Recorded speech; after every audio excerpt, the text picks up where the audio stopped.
Okay, I'm sorry, y'all. You said All in favor say aye. I'm sorry, I was distracted. All righty, we have the Sheriff Department, Wayne Rogers, and Mr. Williams. Oh, Yes, this is just actually acknowledgement only of a couple of grants. This is for Bulletproof Vest for our deputies. That's a grant. It's grant money. It's not county money.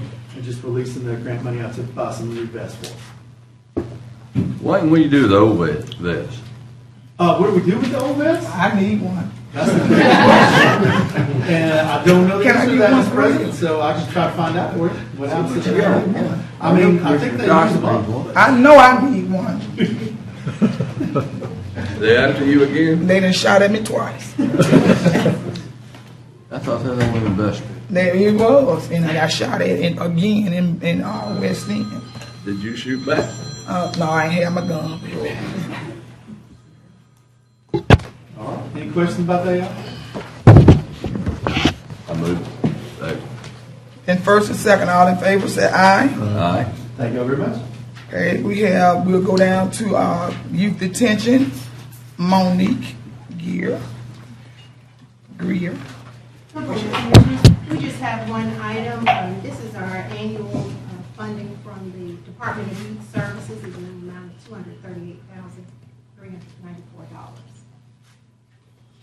$238,394. Move, y'all. So, Now, first and second, all in favor say aye. Aye. Okay. And Happy New Year, Monique. We go all the way down to our My Community grant reports.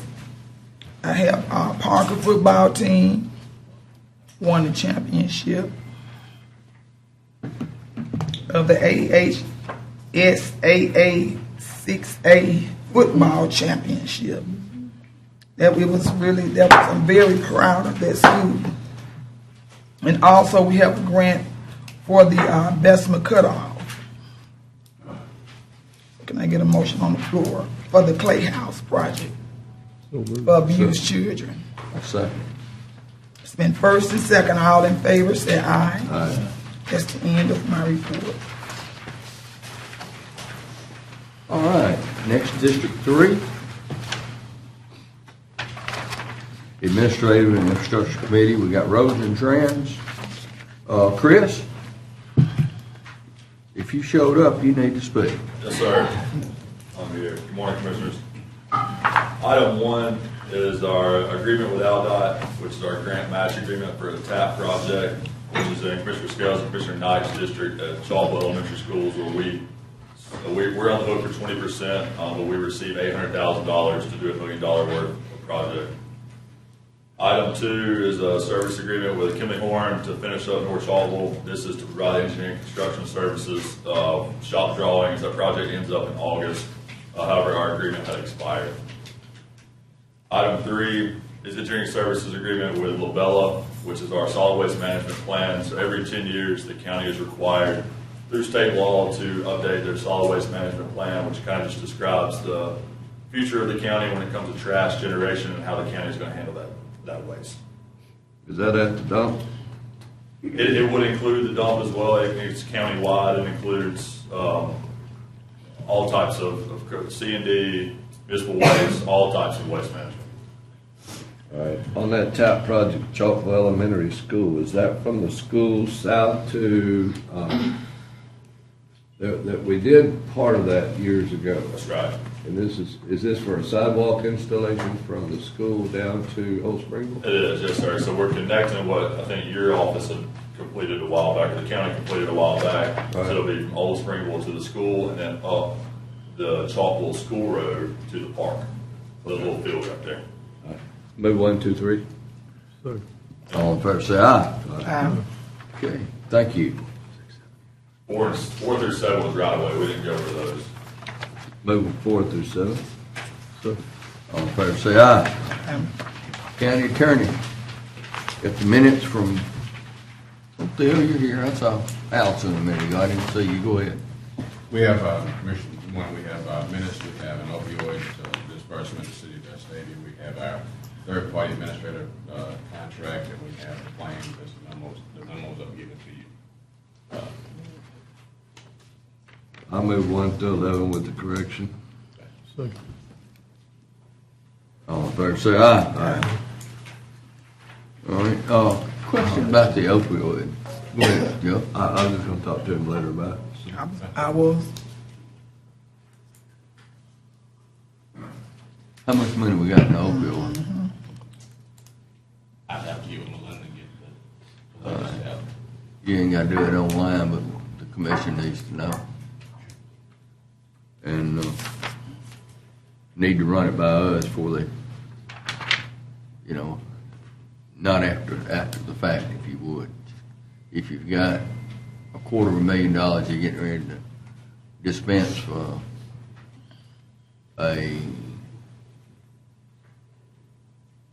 an educational program to keep people from doing it. I'm just giving you an example. We need to kind of know what's going on before we do that. Okay. Did you understand what I said? Yeah, I thought we had on you. I thought we said. And I just use that as an example. I've seen a lot of these things run through here, and it's the first time we've seen it.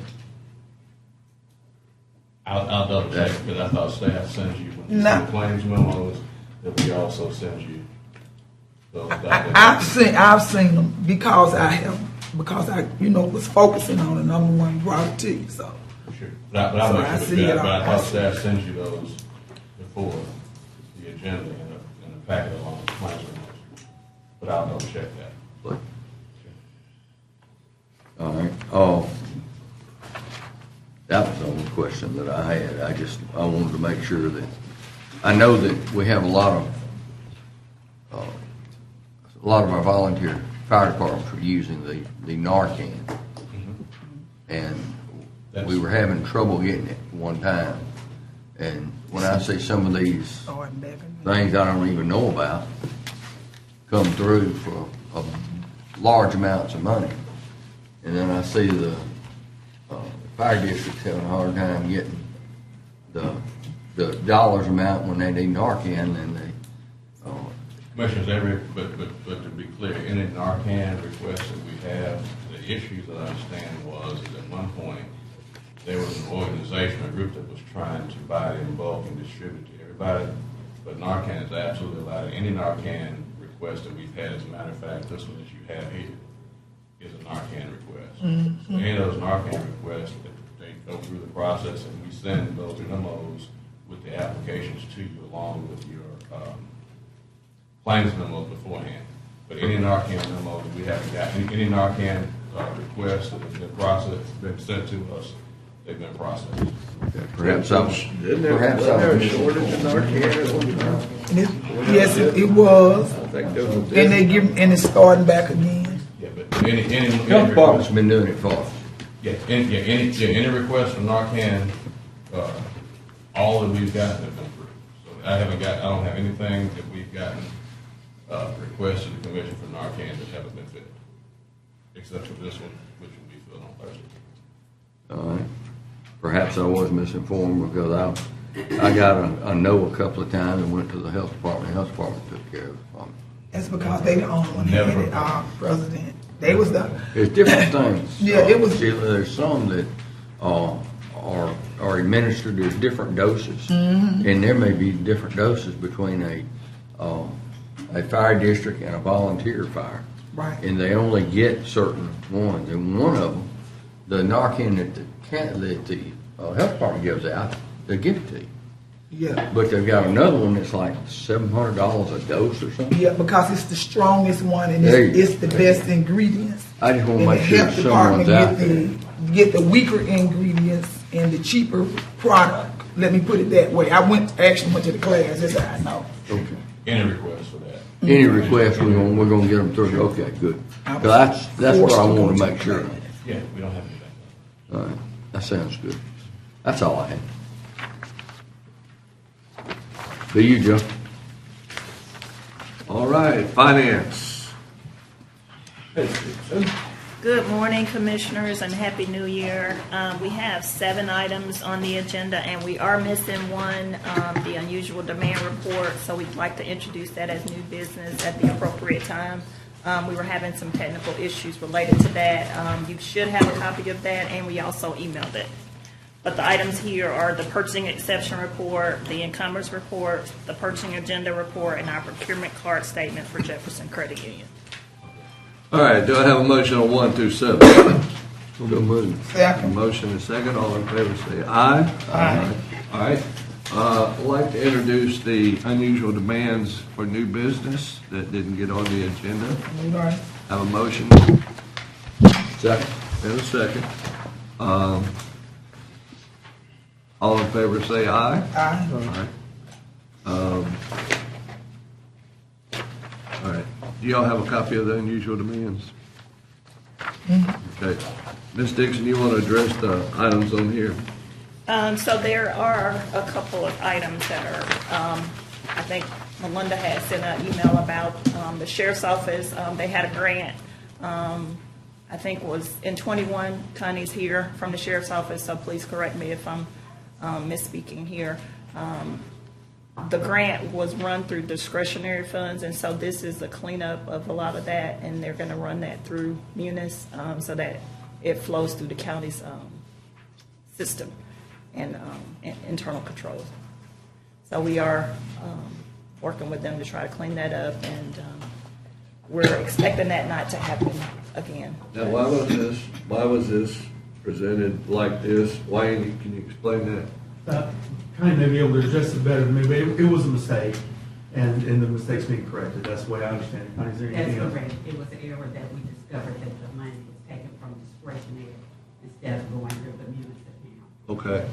So what is this going to do? Is this going to, what will this do? This is going to, the money was reimbursed, this grant money, we received it, and so we're putting it in the proper account. It was taken out of discretionary, and we're putting it back where it was taken. Okay. All right. All right. And then there was one other item, EMA had some non-employees that they had to reimburse, so we are running that through the unusual demand report as well. That was to the Franklin County Commission. Yes.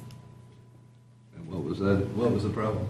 So EMA, they have, normally for employees, we run it through unusual demand, but these are not employees of Jefferson County, so this is the only way to run it through so that we don't have to set them up separately. Okay. It's a safety net. Any questions? Do I have a motion to accept the unusual demands report? All right. Second. A motion and a second. All in favor, please say aye. Aye. Thank you. All right. BMO, do we have any questions? Do I have a motion? All right. Have a motion? Second? Second. All in favor, please say aye. Aye. All right. Got 2 issues on the developmental services. You want to do those briefly, Michael, or we want to wait till? Go ahead and just kind of do a quick overview. We can hit these items. There's actually a carryover case that will be on your agenda for Thursday. For the rezoning case that was down on Eastern Valley Road. Josh will do it. Let me get that one first. Yeah. Good morning, Commissioners. So this is, as Michael said, this is a continuance of the case that we had next to McAdory Middle School.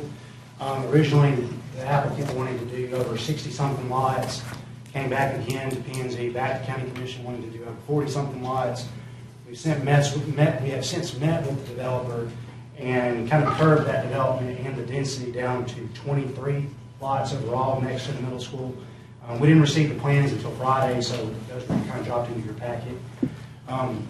So really what he's proposing is 1.88 dwelling units per acre, which is actually compliant with R1S, which is what Carroll Code is currently zoned for.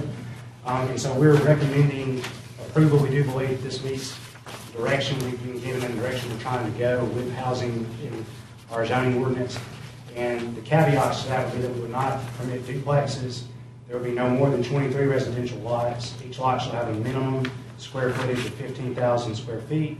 The minimum frontage shall be no less than 70 feet per lot. The minimum square footage of each residence shall be no less than 1,650 square foot. The garages will be either recessed or side-loaded, and then sidewalks will be required along Eastern Valley Road between the middle school and the building. So that is Z 24009. Yes, sir. I don't have that one on mine. When it's a carryover case like that, it doesn't show up on the pre-commission.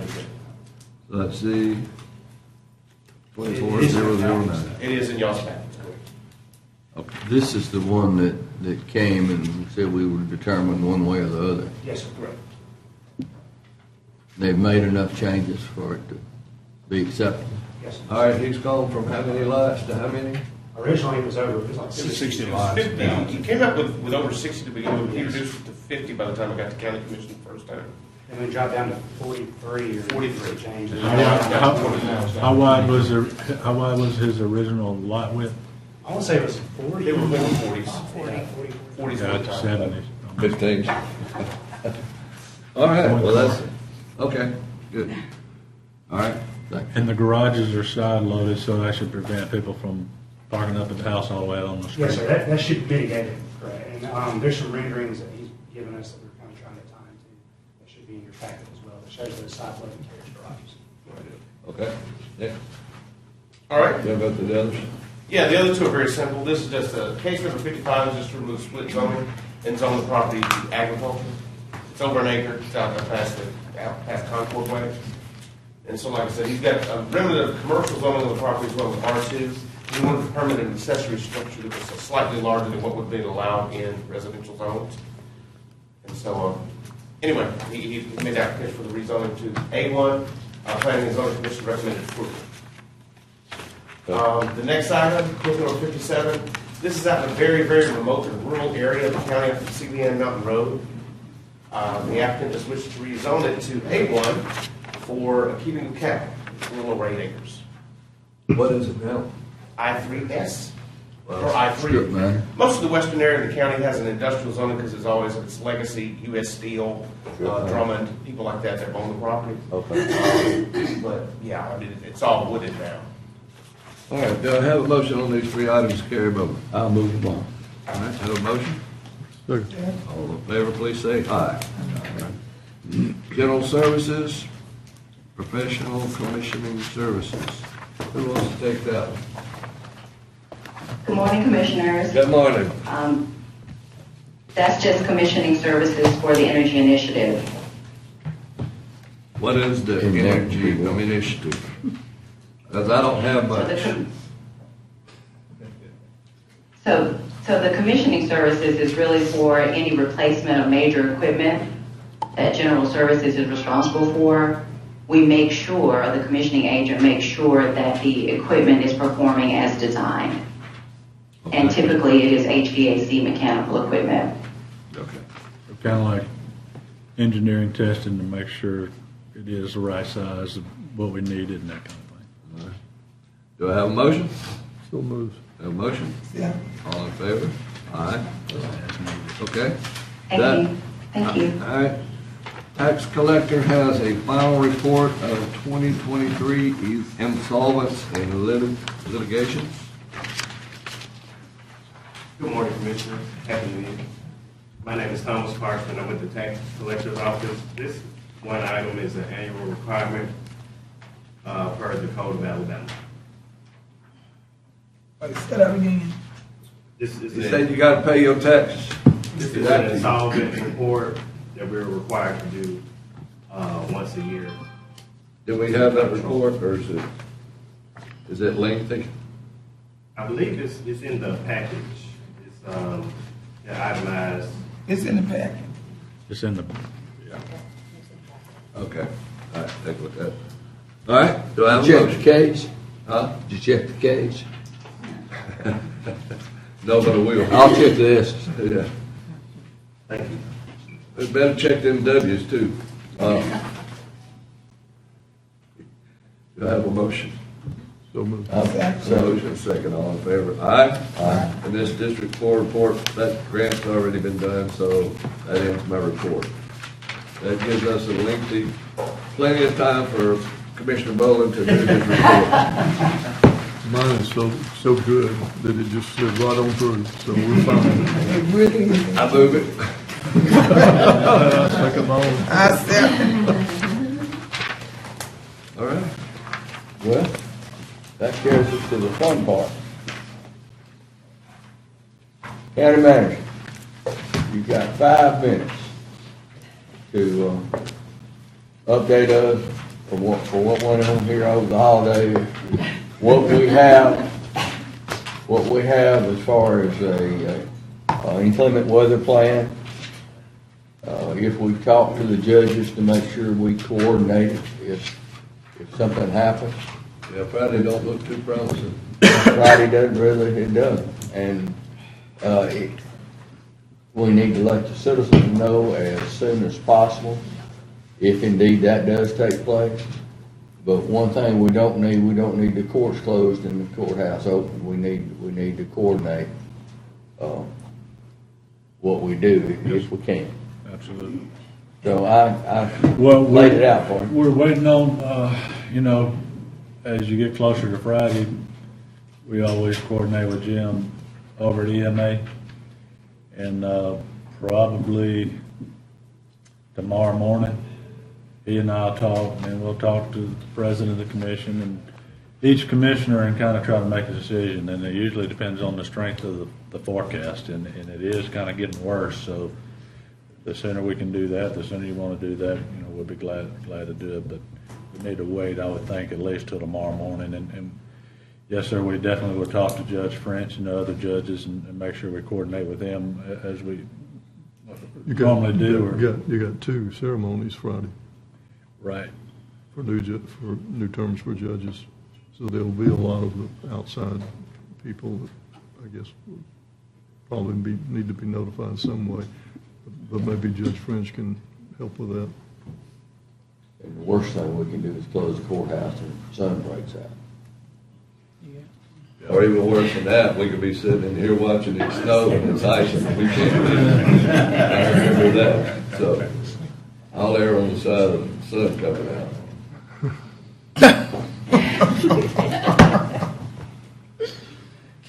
So hopefully, if it pleases the commission tomorrow morning, we have enough information for y'all to make a decision. But it did look, the forecast did get a little more. Well, the forecast that I saw this morning was some snow, about 1/10 of an inch of icing. That's the. And that's, snow's not a problem, it's Right. the ice. And when you're right on that line, that's when you normally get the ice. Right. If you're up in North Alabama, just getting snow is not as dangerous as the rain then turning to ice. And it's just difficult to guess, commissioners, There's no way to know. Do what we can. Any commissioner want to speak? I would like to say something. We'll begin with you, and Joe wants to. I'm experiencing a problem in my district, and it's really not in my district, all over the county, of senior citizen assisted living facilities getting their water cut off because of the owners not paying the bill. Four Wind water got cut. Their water was cut off Thursday for $29,400. Where at? Four Wind. It's over in Weston, right by Rickwood Field. So you're talking about Birmingham Water Works. Right, but they didn't pay their bill. I'm not saying it's not the water company fault. It's the owners. But it was the same owners that own Bankhead Towers. They sold it. They own Pearson Manor. They own several facilities. We have been contacting HUD for a year? They came out, but they still haven't done anything. They're still giving these people money. The owner is still getting their HUD subsidized rent from HUD. They shouldn't get a dime. They really need to be put in jail. We have had people that fall through the balcony. I'm talking about 80-year-olds, bedridden people with no water, wound care, nurses. I was out there on my sole leg all day. Finally got the water back on. They made a $5,000 wire. Got the water back on, and they mailed them $3,400. By the 15th, they got to have the $21,000 paid, or they're going to come back out and cut the water off. But this is it's like they don't care. They don't care because we ain't doing nothing to them. The city of Birmingham sued them for bankhead towers. Now we're trying to prepare to see exactly what we can do with the other units by that.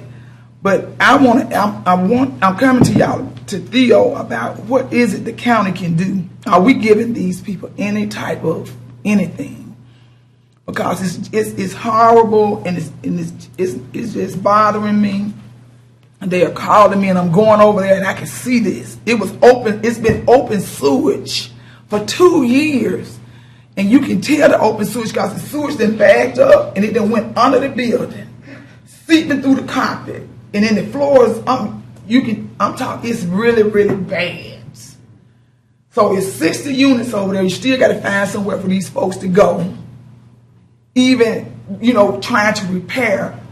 But this finance company, we looked into it, it's a group of people that has invested in buying all these units. They are making millions. When they sell, they are selling for $4 and $5 million more than what they bought it for. So how can we allow people to come into our county and treat our citizens like this? What you described is unconscionable.